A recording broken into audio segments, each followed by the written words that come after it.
people with disabilities, and I was the family support and children with disabilities coordinator.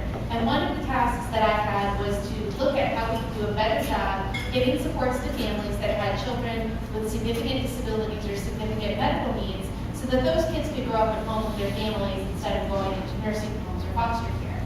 And one of the questions that people around the state had was, how does Benton County do it? Benton County does a pretty good job, but they don't have a lot more money than anybody else. So I came and visited with the case managers and program coordinators here in Benton County, and they talked about the role that service organizations play in supporting families. And Kiwanis was one of the groups that they mentioned.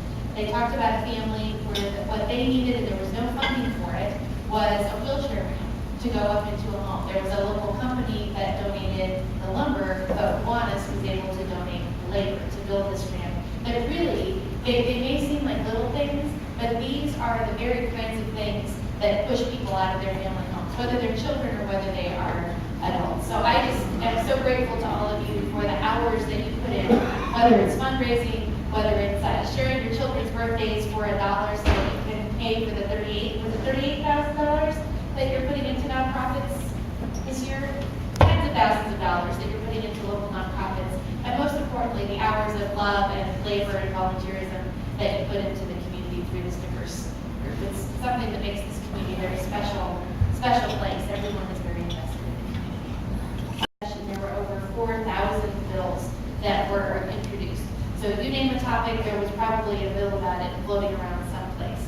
Out of all of those, I think about 300 or 400 of those bills actually became law. And lest you worry that you have to live under a whole bunch of new laws with hundreds of laws every year, some of those laws just repeal old laws that we don't need anymore. So we do a little bit of that. So the last legislative session was dominated a lot by discussions about taxes and pension reform for public employee retirees and public employees that wish to retire in the future. And obviously the domination of that idea, of that question, of that debate has not ended, which is why the governor has said we may come back into a special session at the end of September. The challenge that people in the legislature have with that issue is that it's a very real problem for local governments, for cities, for counties, for school districts, because the pension rates that they need to pay, their PERS rates are going up over time. And it changes the way that local governments are able to provide services. On the flip side, it's not easy to just fix that because these are contracts that were entered into with people who have held up their end of the bargain. And so they rightly ask, well, why should we have to give up what was promised to us in our compensation in order